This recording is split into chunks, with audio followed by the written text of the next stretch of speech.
शाहीनों ने हिसाब चुकता कर दिया। इंग्लैंड को दूसरे टी20 में 10 विकेटों से शिकस्त। पाकिस्तान की ओपनिंग जोड़ी ने ही 200 रन का हदफ अबूर कर लिया। इंग्लिश बॉलर्स एक भी विकेट लेने में नाकाम। 7 मैचेस की सीरीज 1-1 से बराबर हो गई। तीसरा मैच आज खेला जाएगा।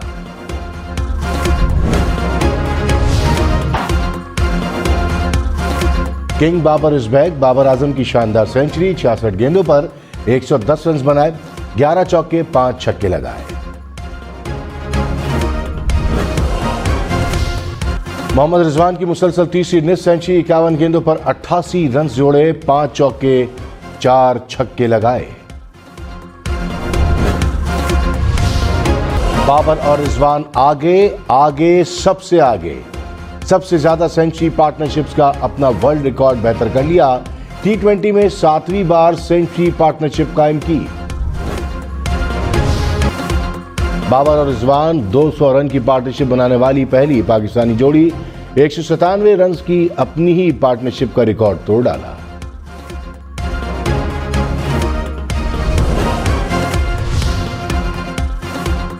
बाबर आजम और मोहम्मद रिजवान टी20 की सबसे कामयाब जोड़ी।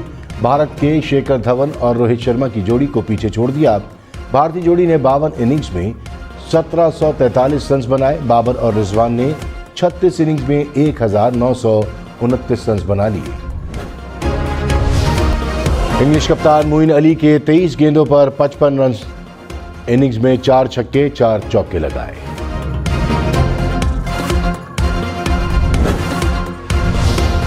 बैन डक की भी धुआंधार बल्लेबाजी। 22 गेंदों पर 43 रन जोड़े, 7 चौके भी लगाए। बाबर आजम ने विराट कोहली को पीछे छोड़ दिया। बाबर के टी20 में 8000 रन मुकम्मल। कोहली ने 243 इनिंग्स में कारनामा सरअंजाम दिया। बाबर ने 217 इनिंग्स में 8000 रन बना लिए। बाबर और रिजवान की हदफ के ताकुब में सबसे बड़ी पार्टनरशिप। टी20 में हदफ का ताकुब करते हुए पहली बार 200 रन बनाए।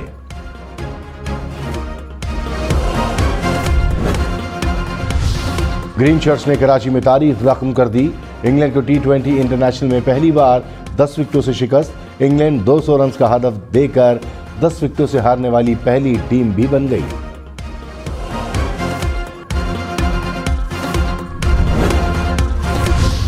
खुशदिल शाह की खराब फील्डिंग। मोइन अली की शॉट को पकड़ ना सके और चौका करा दिया। अगली गेंद पर आसान कैच भी गिरा दिया।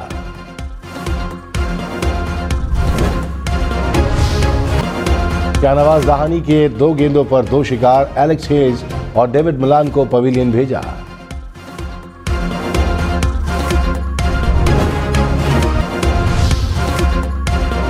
वज़ीर आज़म शहबाज शरीफ की secretary general UN Antonio Guterres से मुलाकात। पाकिस्तान में सैलाब समेत बैन-अक़वामी सूरत हाल पर तबादला ख्याल। वज़ीर आज़म ने सैलाब से होने वाली तबाहकारी की ताज़ा तरीन सूरत हाल से आगाह किया। कहा सैलाब से निपटने के लिए अक़वाम मुत्तहिदा के बरवक्त किरदार को सराहते। वज़ीर ख़ारजा बिलावल भुट्टो ने कहा कि सैलाब की सूरत हाल पर IMF से रिलीफ के लिए बात करेंगे। अपने लोगों के लिए इमदाद नहीं, इंसाफ की बात करूंगा।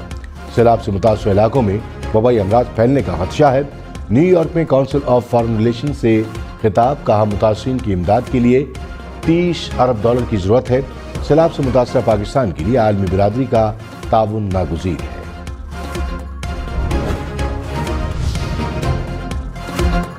इमरान खान ने तौहीन अदालत केस में माफी मांग ली। फर्द जुर्म न लगी। इमरान खान ने कहा अगर मुअज़्ज़ज़ जज महसूस करती हैं कि मैंने हद अबूर की है तो माफी मांग लूंगा। मेरा ज़िले अदालत की खातून जज को धमकी देने का भी कभी इरादा नहीं था। बयान का मकसद कानूनी कार्रवाई की तरफ इशारा था। खातून जज के सामने जाकर वजाहत देने को तैयार हूं कि मैं या मेरी जमात जज के खिलाफ कोई कार्रवाई नहीं चाहती। इस्लामाबाद हाईकोर्ट ने तहरीरी फैसले में इमरान खान की माफी बज़ाहिर तसल्ली बख्श करार दे दी। बयान हल्फी जमा कराने की हिदायत। अदालत ने फर्द जुर्म के लिए इमरान खान को रोस्टम पर बुला लिया। इमरान खान ने बोलने की इजाजत मांगी। कहा अदालत को यकीन दिलाना चाहता हूं कि मुस्तकबिल में ऐसी कोई बात नहीं करूंगा जिससे अदलिया और बिलखुसूस मातहत अदलिया की वक़ार को ठेस पहुंचे। मेरा कभी भी अदालती कार्रवाई पर असरअंदाज होने का इरादा नहीं था और न ही अदालत के वक़ार और आज़ादी पर सवाल उठाने का इरादा था। अदालती कार्रवाई के दौरान एहसास हुआ कि शायद रेड लाइन अबूर कर ली है। इमरान खान ने अदालत में कहा, इनकी 26 साल जिद्दोजहद कानून की बालादस्ती, अदलिया की आज़ादी और एहतराम के लिए है। इसके सिवा कोई भी सियासी रहनुमा जलसों में कानून की बालादस्ती के लिए बात नहीं करता। अदालत को मुतमईन करने के लिए कोई भी ऐसा कदम उठाने को तैयार है जिसे अदालत जरूरी समझती है। इमरान खान ने कहा, पेशियां भुगत रहा हूं, ट्रेंड हो जाऊंगा, माफिया के खिलाफ जंग लड़ रहा हूं, जिससे जंग नहीं लड़नी वो पाकिस्तान की अदलिया है। इमरान खान ने कहा, मुल्क पर कब्जा करने वाले निजाम से फायदा उठा रहे हैं, कानून बनाकर खुद को अरबों रुपए के करप्शन केसेस से निकाल रहे हैं। इनका हुकूमत में आने का मकसद अपनी चोरी बचाना था। जब समझूंगा कि कारकुन तैयार हैं तब लॉन्ग मार्च की कॉल दूंगा। 25 मई को हमारी तैयारी नहीं थी, अब तैयारी से आएंगे। शहबाज शरीफ और राना सनाउल्लाह को फिक्र करनी चाहिए। राना सनाउल्लाह इस्लामाबाद में छुप नहीं सकेंगे। अवाम ने 5 साल के लिए मुंतखब किया, पार्लियामेंट में अपना किरदार अदा करें। चीफ जस्टिस उमर अता बंदियाल की इस्तीफों की मंजूरी से मुताल्लिक केस में रिमार्क्स। कहा, करोड़ों लोग इस वक्त सैलाब से बेघर हो चुके हैं। मुल्क की माशी हालत देखें, अंदाजा है 123 नशिस्तों पर ज़िमनी इंतखाबात के क्या अखराजात होंगे। स्पीकर का अपना तरीक़ाकार है, हम कैसे मुदाखलत कर सकते हैं। बज़ाहिर स्पीकर के इख्तियार में मुदाखलत से आर्टिकल 69 मुतासिर हो सकता है।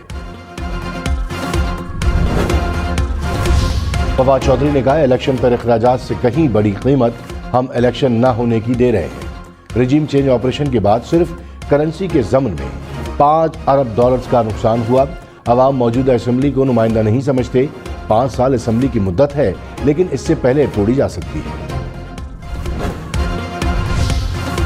ज़िमनी इंतखाबात में सरकारी वसाइल और हेलीकॉप्टर के इस्तेमाल का केस। इलेक्शन कमीशन का इमरान खान को दोबारा नोटिस जारी करने का हुक्म। वज़ीर आला खैबर पख्तूनख्वा ने मोहलत मांग ली। मेंबर इलेक्शन कमीशन ने कहा, हम एक नहीं हर हल्के की खिलाफ वर्जी देखेंगे। केस 3 अक्टूबर तक मुलतवी। वज़ीर आज़म शहबाज शरीफ से यूरोपीय यूनियन की सदर की मुलाकात। माइक्रोसॉफ्ट के बानी बिल गेट्स भी वज़ीर आज़म से मिले। पाकिस्तान में सैलाब से तबाही और मौसमियाती तब्दीलियों पर तबादला ख्याल। वज़ीर आज़म ने मुतासरा ख़वातीन और बच्चों की हालत ज़ार से आगाह किया। शहबाज शरीफ ने कहा, पाकिस्तान सैलाब की तबाहकारियों का सामना कर रहा है। ख़वातीन और बच्चों की फरियाद पर अक़वाम मुत्तहिदा को तवज्जो देने की ज़रूरत है। सैलाब ज़दगान की हालत उजागर करने पर अमरीकी सदर जो बाइडन का मशकूर हूँ।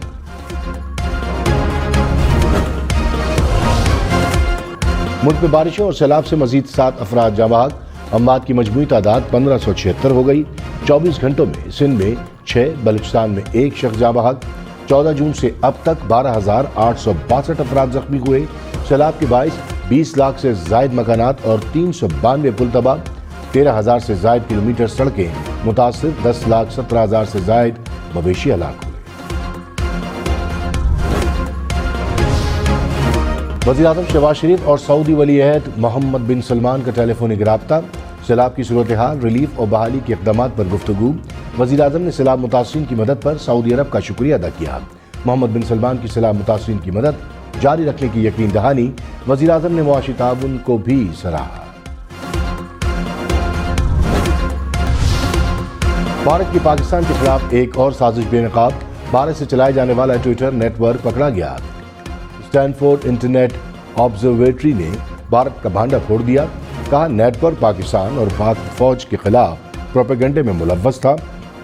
इससे पहले कि EU डिसइंफो लैब ने भी भारतीय साजिश को बेनकाब किया था। Army chief general Qamar Javed Bajwa से जापानी सफीर की मुलाकात। बाहमी दिलचस्पी के उमूर, इलाकाई सलामती की सूरत हाल पर तबादला ख्याल। आर्मी चीफ ने कहा, पाकिस्तान जापान से ताल्लुकात को कद्र की निगाह से देखता है। जापानी सफीर का पाकिस्तान में सैलाब से तबाही पर दुख का इजहार। पाकिस्तान को मुकम्मल ताउन की पेशकश। रेस्क्यू और रिलीफ ऑपरेशन में पाक फौज की कोशिशों को भी सराहा।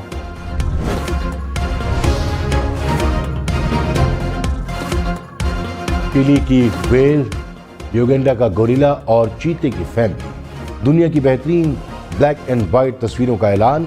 इंग्लैंड के हाइकिंग रोड के ऊपर मंडलाते बादल। यूरोप के अल्पाइन मेडोज और स्लोवेनिया का चर्च भी शामिल। इक्वाडोर